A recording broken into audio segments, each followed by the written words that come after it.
Welcome to the North Country Construction and Demolition Diversion 2.0 Summit, held March 2024. The following presentations were presented by Senior Member Services Representative Bonnie Bethune. So today's presentation, we're here because of an EPA Healthy Communities grant, and this is our second summit. We will have another one in September. Feasibility study number 1, we looked at ABC, asphalt, brick, concrete. This is sort of the thing that's just set aside perhaps that you don't think about much until you have to think about it. Until you have a DES inspection that says, what are you doing with all that? So we looked at what could we do cooperatively? Is it an option to work together as multiple communities with ABC? So what happens with it now? You either don't accept it at your facility, you landfill it with the C&D, you store it for crushing and reuse. In a lot of communities, their highway departments help them out with that, and once a year come in and crush that and reuse that. Or you store it at your site with hopes for a future solution. So identify the options for crushing ABC, or find a delivery location. Sounds easy, right? So we have processors. The full idea of what we're looking for is how do we reuse this material rather than just put it in the landfill forever. So there's a Resource Waste Services in Epping, New Hampshire. Now Epping feels a long way away from here, down in the southern part of the state. They do have a delivery option for ABC. And the cost right now is about $72 a ton. So you can just keep that in mind, $72 a ton, if I can get it to southern New Hampshire. That's a start. Second option is commercial paving over in Scarborough, Maine. Now, commercial paving is a very familiar vendor with NRRA. We have used them for years for doing asphalt shingles, and some of you have used CPRC for that purpose. But they do have, they were the first one we came upon that had a delivery option as well as a pickup option. So exciting, this is starting to get exciting. They can bring a 40-yard container to your site, or they can bring a 100-yard triaxle trailer that can hold up to 30 tons of material. Per ton cost, remember the $72 a ton with resource waste, $50 a ton with CPRC. Trucking fee is going to be $140 an hour. The average weight you can put on, as you can imagine, in a 40-yard, 8 to 10 ton, in a 100-yard, between 20, 25, up to 30. Brian and I were talking, and ABC, it doesn't settle in nicely in a truck like shingles do. So the weight depends on how crushed is that material. What have you done with it before, maybe to break down some of those big chunks? What's the composition of that material? Is it a lot of bricks? That would change the dynamics of what could go in that trailer. We did an example using Littleton. Steve might not even know we were doing this. I asked him a few questions. But what would it cost? What's our bottom line? We always want to know what is that per ton cost for any commodity we use or we have at the transfer station. The flip side of that, what is the revenue per ton we're going to get for our cardboard? So always thinking in that per ton mode. So a 40-yard container, as we said, would hold about 8 to 10 tons. The town would need to load that container. It would be brought on site. The travel from Littleton, back and forth, loading time, unloading time, to Scarborough, Maine, would be 6.5 hours. So that gives us 910, and then at the $50 ton cost, that would be $450. Estimated cost for the load, about $1,400 for that one load of your concrete brick asphalt. $151 a ton net. Now, you know what you're paying to go to the landfill, and make sure you're adding in your tipping fee and your haul fee to get to that number. That number is pretty special for each of you. So $151, they come to you, you load them up, away it goes. One option. We have a third option right here locally, and you may be familiar with it already. the town can deliver the ABC to AB logging, AB excavating, they have a number of different names, and it would be $65 a ton for a 6 or a 10-wheeler load. Now, if you went to go pick up gravel, say the highway department's going to pick up gravel, load them up with ABC, send them over, they can come back with the gravel to the highway department. So the potential pickup option with AB logging, Dave over there said, okay, I may be interested in doing potentially a milk run, going from Littleton to Dalton to Northumberland, doing a milk run, if somebody else would do the logistical part of that, somebody else being NRRA. So it wasn't a no, can't do it. It was, I kind of would like to talk about this more going forward. And then, of course, the hauling fees would be either distributed amongst the milk run or from portal to portal, say if they were just going to Littleton. So just did some numbers as far as how far is it from Franconia to Resource Waste. Well, it's a 4-hour round trip. Half of your day, one staff member, that's part of the thinking process. 5.5 hours to Scarborough, Maine, and just a couple-hour round trip to take that material to AB excavating. Further up in Pittsburgh, those numbers increase as you can imagine. So just an idea of, we've got some distances to cover. What's the best option? That was a really quick trip through ABC. We know it's probably not top of your list of problems or challenges at your transfer station, but the collective thought of, we're looking at it together and seeing if there's something going down the road that we can do to, again, final goal, keep that material out of the landfill. So the second feasibility study was, if we've got lots of trucks going to the North Country to go to the landfills with MSW, with construction debris, why wouldn't we send them back to southern New Hampshire, potentially, or another place to process that material, fill up those trucks, bring it back, and recycle it? So the current options for C&D, these are what's happening to most of the C&D in the North Country, is either at ABRRDD, Androscoggin Valley Landfill, or Casellas North Country Environmental Services Landfill in Bethlehem.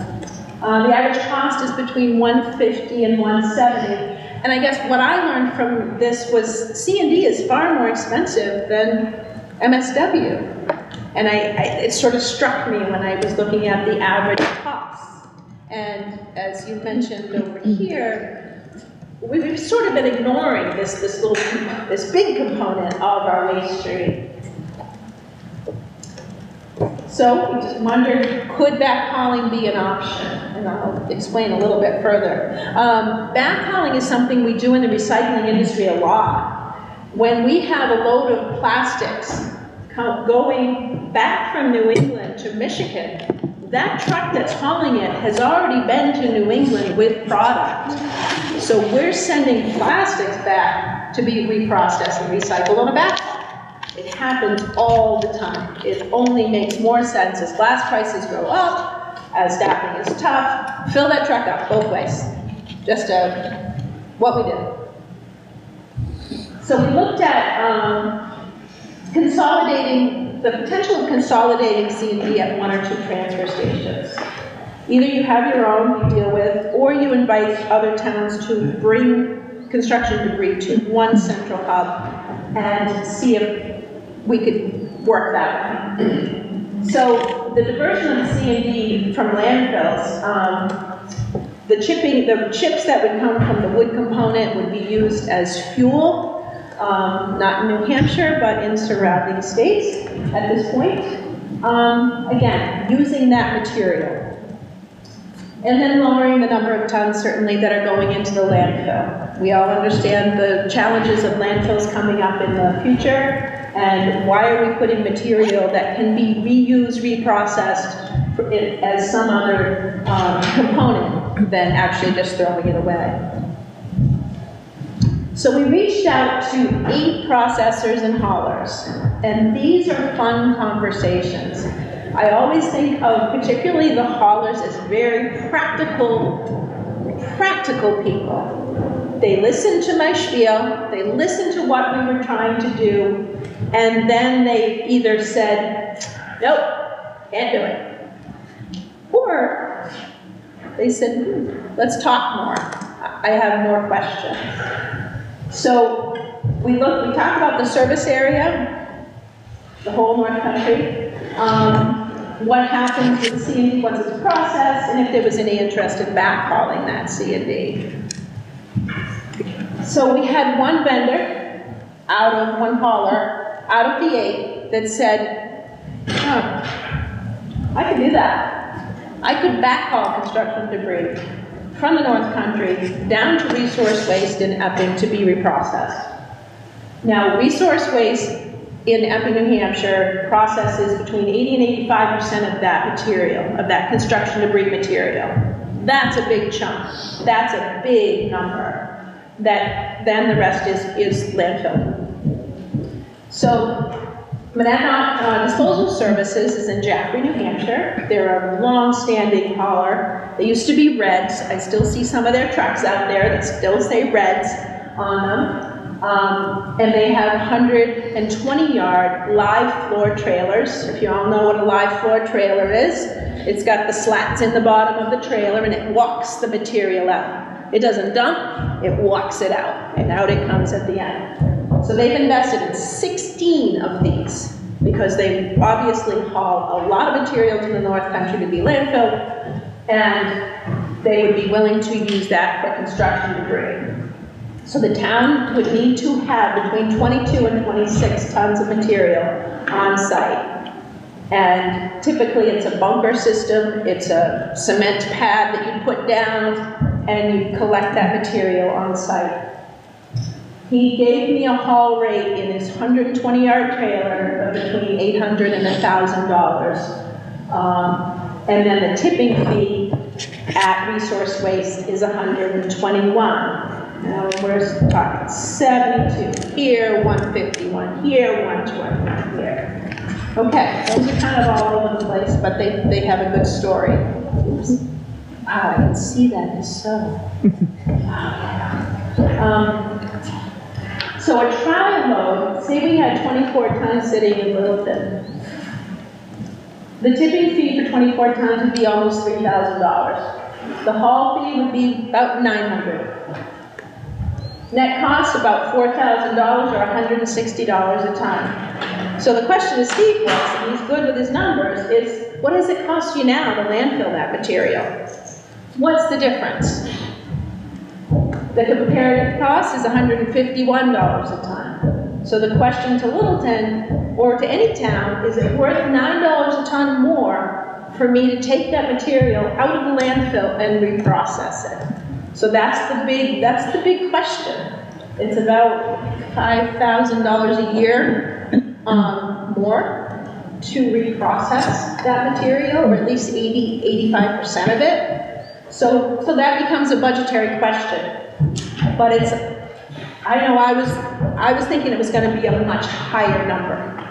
But again, we're dealing with those really, really, really big trailers. So they're able to haul. Now for Littleton, it would be a difference of a lot of loads a year. You'd be loading big trucks, but not even like a quarter of the time that you'd be loading, say, an open top container.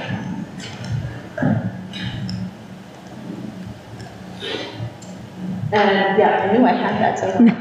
So Littleton would have 26 loads a year compared to their 88 loads a year now in a smaller container. So again, volume, it's about volume.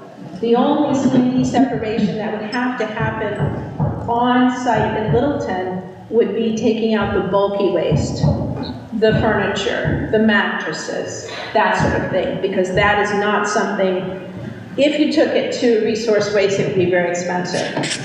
So they would like that pulled out. So the bulky waste could go into your pre-crusher and get that down, and that would be landfill. But the majority of the C&D would be able to go to be reprocessed. There's an opportunity to think that perhaps instead of everybody going from the North Country here, going to one central hub until you get that 26 tons, and then you move that material out on the back haul. So we always talk about carbon footprints. If we start looking at the maps and we start saying how many times this truck goes back and forth with the bigger trucks and on the back haul, there's an advantage to that for sure. So what if Littleton, and I'm picking on Littleton only because Steve is just so open to thinking outside the box. So, what happened? So the reason why, I'm skipping around a little here, but why the other 7 companies were not interested. One hauler was very frank. We just don't have the time. We don't have the time to take our material up to the landfill and then take a diversion to get loaded to come back to southern New Hampshire. Just don't have the time. Don't have the staff. Fine. I understand that, especially right now. And then other processors said there's just not enough material in the North Country to do this. They wanted 3 to 4 loads a day.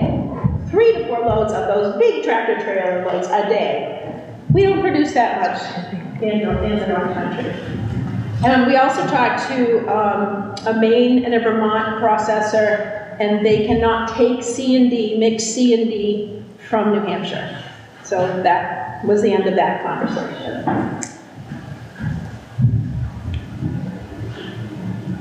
So cost-saving options. Densification. Absolutely, if you can densify that material before you take it to the landfill or you take it to a processor. If you can punch that down with your equipment on site or a highway department or Charlie, I think you rent a loader sometimes, that will help in keeping those fees down. Separating out your reusable items. I mean, it's always been, Brian and I are constantly designing this perfect transfer station. And one of it, to me, is a big whole building that you have shelves and you put 2x4s and you put plywood and you put things windows, doors that are reusable and have those there for people to take. Both of us have run transfer stations and we've seen pickup trucks come in with material and never hit the ground because somebody said, I can use that. Never even hit the ground at the transfer station. So working on that premise, if you have the staffing, you have a space, highly encourage you to set items aside. At least give them a week. And if they don't, then take them to their normal place. Separating out the wood, the clean wood. Anybody that goes up to the Berlin landfill, they have the option to bring clean wood up there at $0 a ton. $0 a ton.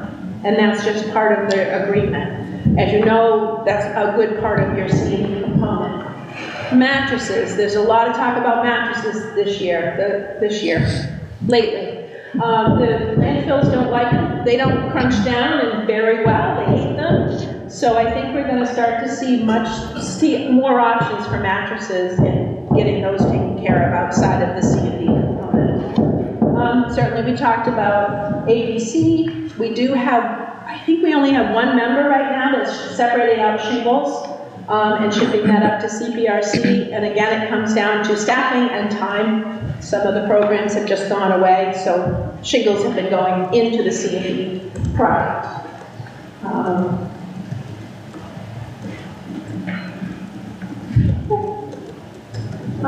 And then other recommendations is, do we have Jimmy's picture? Is covering the C&D to make sure the rain and the snow isn't out, so you're not paying to get rid of snow and rain when you landfill or process your C&D. And a floor scale definitely is going to help as you're charging disposal fees coming in. So just to recap all of for backhauling, we do have an option, and by we, I say NRRA has an option to work with Monadnock Disposal to continue this conversation and see if it's a viable alternative for the North Country.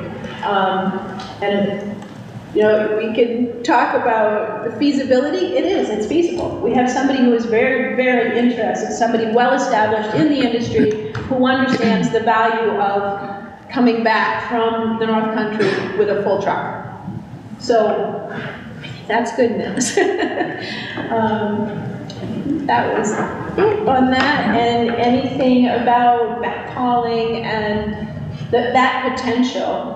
22 to 24 tons of C&D in a bunker is probably very different from the way we're thinking. We typically put it in an open top, crunch it down, it goes away.